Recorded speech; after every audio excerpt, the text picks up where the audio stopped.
thinking about any change to the plan, any different levels of proactivity that Living End maybe aiming towards?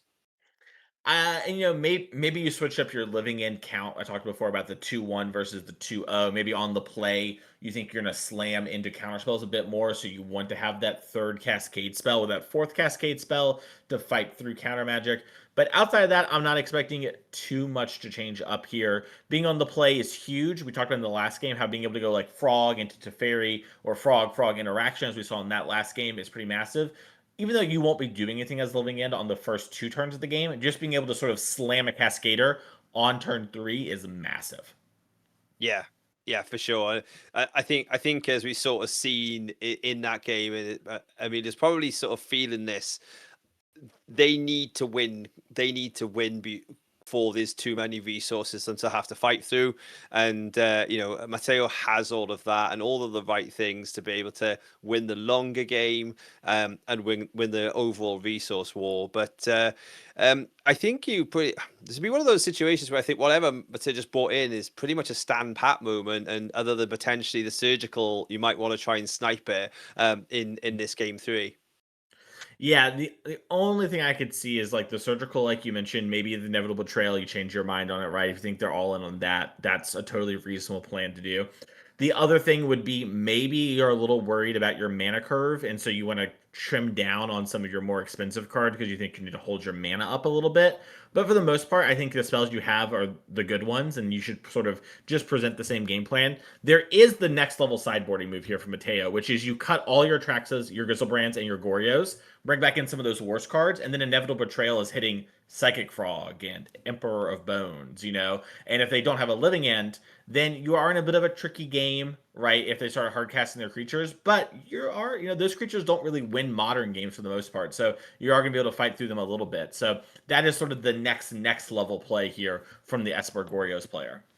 Yeah, we could see that. They've got themselves to 5-0, so they must have navigated some tricky magic setups until there. But that could be the one that wins them the game. But yeah, the only thing, a Teferi lockout might be in our future. We'll see as we head back to the action and for game three, in this wonderful tournament that's being hosted. I wonder if it is snowing in Italy at the moment. If you are in Italy and you're in Twitch chat, let us know, because obviously all of the graphics has had this lovely little snow fields on it as well. But they are getting started, and we will see. Mulligans was all first. They're still shuffling up, and looking to see if this can actually be the combo, actually doing the combo thing, or whether they're going to be a grind out to victory. All right, so Uh, Mateo has a triple Thoughtseize hand and left the Atraxa in. That is where we're at. nice. Yeah. It's gonna be a bizarre game, I think.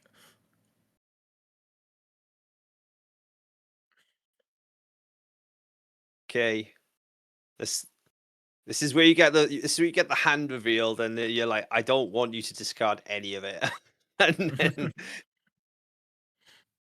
Yeah, sometimes Thoughtseize taketh. yes.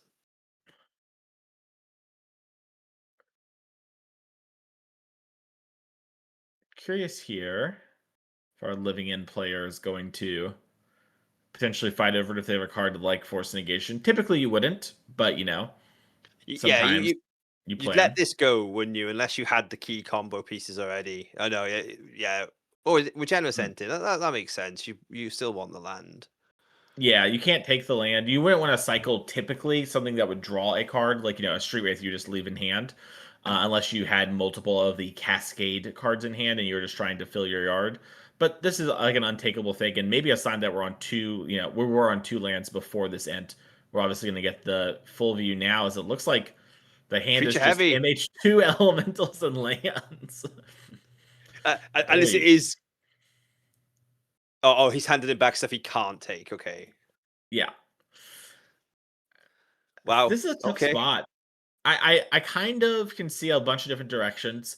I mean, Generous End's probably the one that's lowest on my pecking order. You don't really need to fight over the land. The endurance makes a lot of sense because it's the only one of. There's some world where you do, I think, actually take the subtleties, just so if you have a psychic frog off the top, it will be able to resolve. But I do think, you're probably better suited to just get rid of the endurance, make sure it doesn't come down and start pressuring you, and it also doesn't stop you from sort of, getting something in the graveyard in response to a litigant. And can we have a shout out for Italian magic culture this weekend as well? The amount of played with the hand reveals we've seen has been next level. They just seem to just be comfortable with just like playing fair magic after they've been 4 seasons, just leave it out there. I don't know if there's some kind of next level meta game that I haven't actually picked up on this, but this is not the first round we've seen it where they've just sort of been thought season gone. Yeah, you got the information. I'll let you have it from here until the end. I'll tell you the next level the play is that your opponent's going to spend a bunch of time writing those cards down, and life's short. Just play with your hand up, and the time is short as well. There's no need to waste 20, 30 seconds. It's all face up information. In a brainstorm format, I get it. You're a legacy player, pick it up, blah blah blah blah. But for here, you're gonna do this, and I actually really like this play. You thought season, you take the inevitable betrayal, as that could have been suspended next turn and would have put an actual clock on this game. Yeah, like often thought season to thought season to a hand like that where you might have had a choice, like Mhm. or you might not have had a choice, but like to also see the one card that is a real ripper was actually like a probably a fantastic get. And yeah, you're very very happy in Mateo's situation here. Yeah, you're really looking for a psychic frog. Even quantum riddler would be okay, especially if you can rip an ephemerate off the top to go with it. You just need to find some way to start pressuring. You've done a good job of disrupting a little bit here, and now you just need to race the 8 cascaders off the top. Yeah, at this point you're sort of like it's like you're turning the corner and like you're heading for home, right? Like you sort of realize that yeah, I might get saltied at some point, but this hand is very very slow right now from the known information. So we're gonna go. We're gonna see what we can set up to. Notably, that was a shock temple garden, so we're representing something. Force of negation, I think, is the loudest one here, but also a hard cast mystical dispute is on the table. Yeah, Endurance as exactly. well.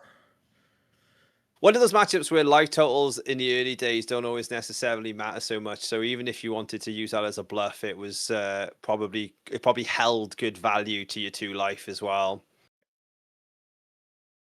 So Street Wraith has filled it up. We can now hardcast a lot of things.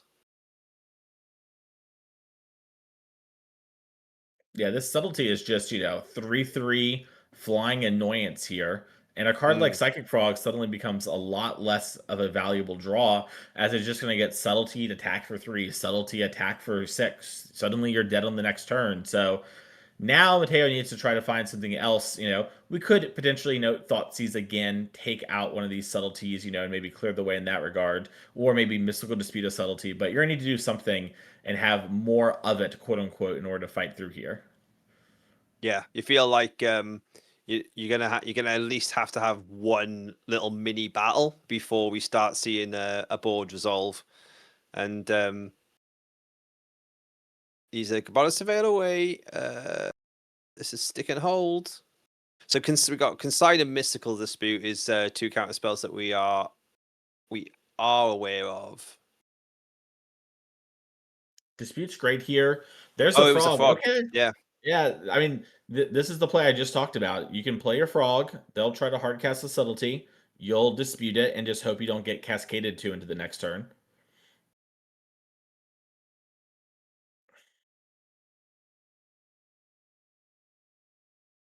yeah. I think that's what's on the cards.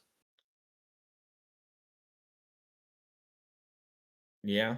This is this is free real estate. You probably wanted to cast that subtlety at the end of turn anyways, just to get a clock on the board, whether a frog had been played or not. So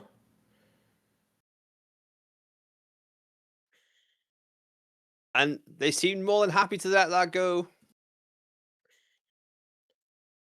you can't quite make out what's in hand as we're keeping it on the table face down along with the face up card. I know that there's at least a temple garden, or at least I thought there was. I was pretty sure I spotted it. So that implied to me that there's another land and an unknown in hand.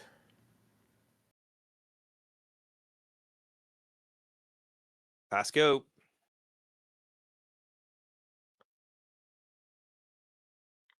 Our Gorgias player here, I think, really wants to start closing this door on the game.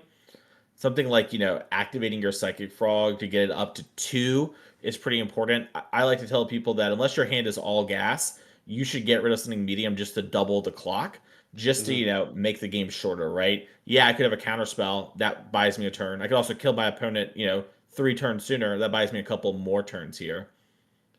Yeah, like you start going like you're on your 6 turn clock if you put a counter on your fog here. Mhm. And that's huge. I mean, and combine that too with fetches and shocks, right? The living in deck typically plays like a basic, right? So every land you play is going to, for the most part, deal you some decent amount of damage here. So love this here, just upping the count a little bit, especially with a card like Atraxa.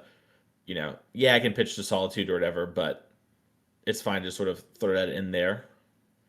Yeah, this feels right. This feels timely. Obviously, a lot of time being taken, and ultimately we are close to going to like this as a game in round 6 was going to be going to time. So, they like is it just about is it just about them getting the combo off? There's a Thoughtseiz's out and ready to go. So, does he need to find an answer? Maybe I'm. I look like we're in a hard cast subtlety here, and maybe fetching in order to just like have a dispute up or whatever. Oh, we're activating Mistrise Village in response to, I guess this will probably be a force negation or an endurance. That works as well. Yeah. Yeah, I wonder, Mateo, if you're going to Thoughtseize no matter what, Thoughtseizing before combat makes a bit more sense too, because if the subtlety had got hard casted, you wouldn't really be super excited to enter this race, I think. So wonder if this was kind of a small misstep that might come back to get us. A hard misstep to notice in the moment, but this Thoughtseize knocked you down to 10. Endurance is going to clean up that yard. Do you think the whatever's hidden, he might even just try and go? No, well, yeah, he'll have no answer. There's nothing to answer to subtlety here, so we'll just see what was being held the whole time. Maybe he's drawn nothing, so it's just a case of it's just that he's hand dead basically Mhm. is what we've seen. And yeah, you as you mentioned, you put the gas down here if you're Mateo, and you look to end this in 2 turns if possible. From here, how many cards we got? We've got 2 cards in hand, so we can probably now make the fog a 5, and then but we are on 6 ourselves, so just being a little bit cautious of that. Yeah, fetching here is really interesting to me. It makes me think we have some card that we need all our mana for, because by fetching, you drop yourself to 6, and now your opponent's on a 2 turn clock. Excuse me, has you on a 2 turn clock. Where on 7, you're on a 3 turn clock. They have to play something, and you just get to discard 1 card to your frog, and you win the race, right? My frog hits you for 3. You're at 9. I'm at 7. I win this race. The game is over. You must do something.